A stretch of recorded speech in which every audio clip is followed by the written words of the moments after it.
Today we are not just heading out for dinner, we are at ABaC, one of Barcelona's true temples of gastronomy. This is a 3 Michelin star experience where you're stepping into someone's imagination. At the front of all is Jordi Cruz, an early prodigy, TV chef and tireless perfectionist. At 14 he was already in the kitchen, and at 24 he became the youngest chef in Spain to earn a Michelin star.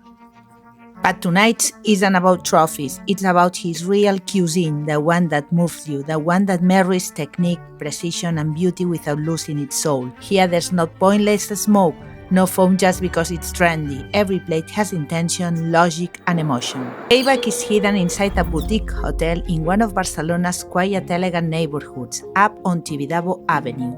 The moment you walk through the door, the rhythm changes, the silence, the design, that soft smell of calm, and a garden that feels like a green bubble shielding you from the city and getting you ready for what's coming.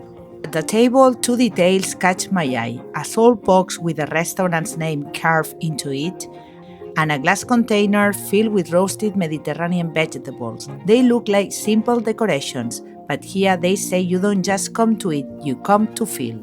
The wine list travels through white, red, and sparkling bottles from all over the world. We put ourselves in their hands and choose the restaurant's pairing.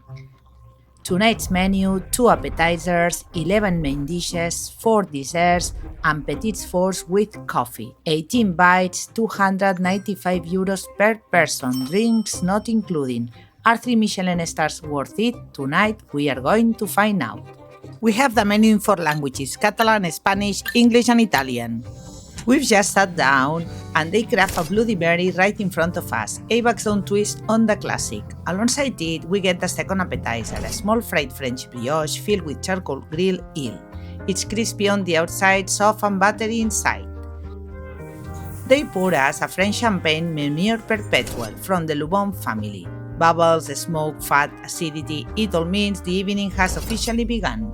And then they bring out the first dish of the night, a little flight between Italy and Japan. On the plate, there's dried macaroni with a hint of pesto flavor, topped with raw salmon and tiny trout roe. But the best part is hidden underneath, a warm parmesan sauce that tastes like pure cheese and basil. With it, they pour us the first wine from France, macerated for 14 days with orange peels. On the nose, it's citrusy and warm, and on the palate, it's bright and gentle, like the perfect start to a long dinner. Before I can even finish the glass, the next dish arrives, inspired by the Basque Country.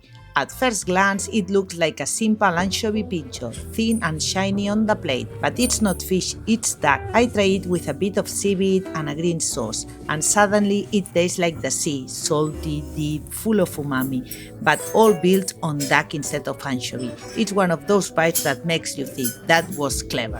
Next, they bring the lyophilized escalivada, this thin little cracker with all the roasted vegetables concentrated in one bite, topped with foie gras. Then we jump to Peru with a Peruvian-style ceviche, cured sea bream, mussels, clams, and goose barnacles, all topped with pumpkin seeds and a chickpea hummus ice cream. There's a delicate lentil tuile on top, almost like a little edible jewel. It's a slightly sweet, fresh, and really original bite.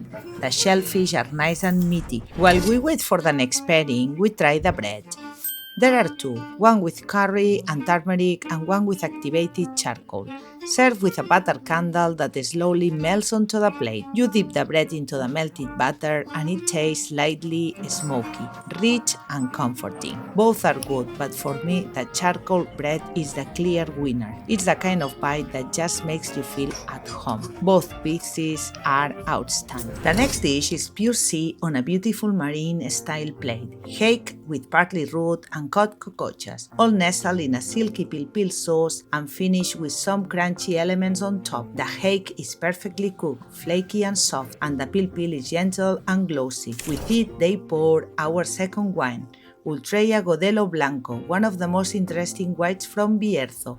Remember that glass container that's been sitting on our table since the start? Well, it's not just decoration, it's actually a trap. The waiter comes back, picks it up, and finally lets us in on the secret. Inside there's a tomato that's been sort of pacified and filled with tomato tartare and kimchi. While he's mixing all of that up, our third wine arrives. It's called Falkenberg, from this father and son project named Fio. Their whole idea is to let the wine evolve naturally, with as little intervention as possible. And you can really taste it. It feels alive, bright, and almost dangerously easy to drink. That whole mix turns into this kind of Mexican-style salad with two little surprises on the side. First, you get a clear salad water that you drink almost like a teaser. Then there's a salad gazpacho that literally tastes like you're drinking a garden. Both are super fun and unexpected, especially that gazpacho. It's just pure freshness in a spoon. Remember that salt box with the ABaC letters that's been on the table the whole time? It also wasn't just decoration. The waiter comes back, takes the box, and starts breaking the salt with a fork.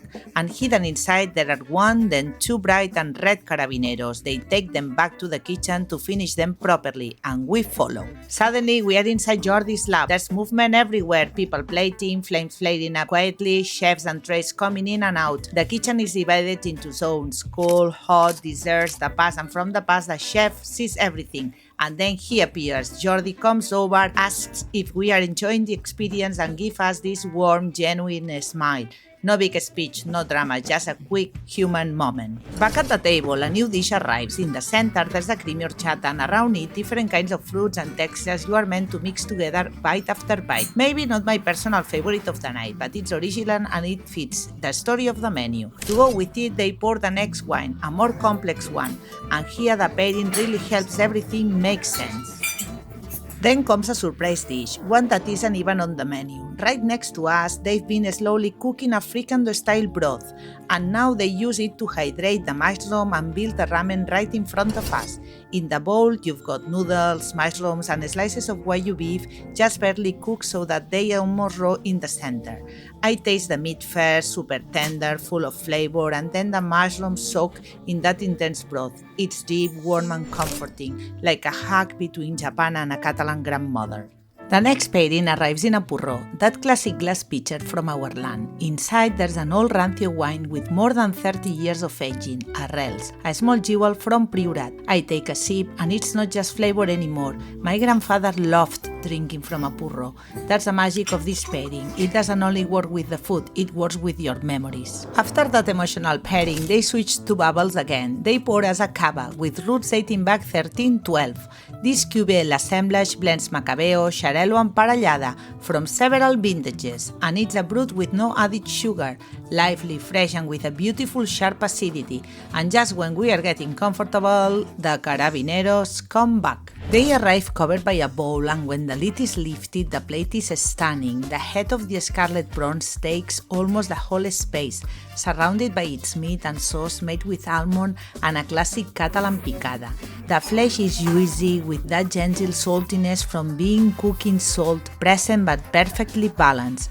I tried a prawn with sauces, including a tahini-style one, but for me the real star is the head, pure intensity, ocean, and umami in one bite. Next, they pour our first red wine of the night, Esther Ortiz, the iconic bottle from Bolivian winery Campos de Solana in Tarija. It comes into the glass with a deep violet color and aromas of black fruit and lavender. On the palate, it's full-bodied, complex, and it stays with you for a long time. To match it, they carve an Ike-style pigeon right in front of us. It's been cooked at a low temperature so the meat is incredibly tender, and it's served with beetroot, escabeche, and a karamchi kimchi, all covered in a sauce made from the pigeon's own juices. The plate is a painting in reds and purples, one of those dishes you almost feel bad cutting into, but once you do, the meat is juicy, flavorful, and the sauce ties everything together beautifully. Here you can see the 11 main dishes we have been served. And then finally we arrive at dessert. They give just one instruction: enjoy. Before the first sweet bite, they pour our 8th pairing. It's a yuzu sake from Osaka, Japan. Soft, citrusy, super easy to drink. The kind of thing you could finish in one sip and then immediately want another. The first dessert doesn't start on the plate, it starts on paper. The chef shares some of his favorite quotes from The Little Prince, inviting you to slow down and look a little deeper. My favorite is, one sees clearly only with the heart. What is essential is invisible to the eye. And now I'm curious, if you've read The Little Prince, let me know in the comments what's your favorite quote from the book. And then the lights dim just a little and the show begins. Powders, tiny stars, little details fall from the lamp. Suddenly the whole table feels like a small universe. It's theatrical, yes, but it doesn't feel fake. It actually moves something inside. This dessert completely steals my heart. For me, it's the highlight of the whole menu. We start with these small moons, little shapes that I'm sure are the scales of the boa. Then we see the planet's skin, the desert sun, the frozen sheep, and of course the vein rose. Every element from the Little Prince is here, transformed into flavor and texture. It's playful, nostalgic, and so carefully thought out. Just when you think the dessert chapter is over, it keeps going. They bring a deconstructed crema catalana, different textures of the classic cream, white chocolate, ice cream, and these crunchy freeze-dried waffles that add a light sweet crunch. Before we taste it, they pour the last pairing, Sambuquina Nature, an artisanal sparkling drink from La Carrocha made with elderflower. And then we jump straight into childhood. The next dessert is a tribute to the Kojak lollipop, the one everyone my age remembers, with the gum hidden inside and that big strawberry flavor. They serve a refined version together with a small liqueur and beautifully presented, and a helium balloon. They literally invite us to play with it at the end. So we do. We play, we laugh, and for a moment we forget about the quiet, serious 3-star vibe. So after all that, we step outside into the garden. They bring out the Petits force, all set on this steel sculpture shaped like a pumpkin flower. Maybe a little nod to Cinderella, who knows? And the lights out in the garden make everything feel a bit unreal, like the last scene of a fairy tale, where reality and imagination just start blending together, and those Petits force become like the final dance of the story. These small, delicate bites that close the menu just like a good book ends with its last line. ABaC is not just a nice dinner, it's a gastronomic experience where technique, creativity, and product meet at a very high level.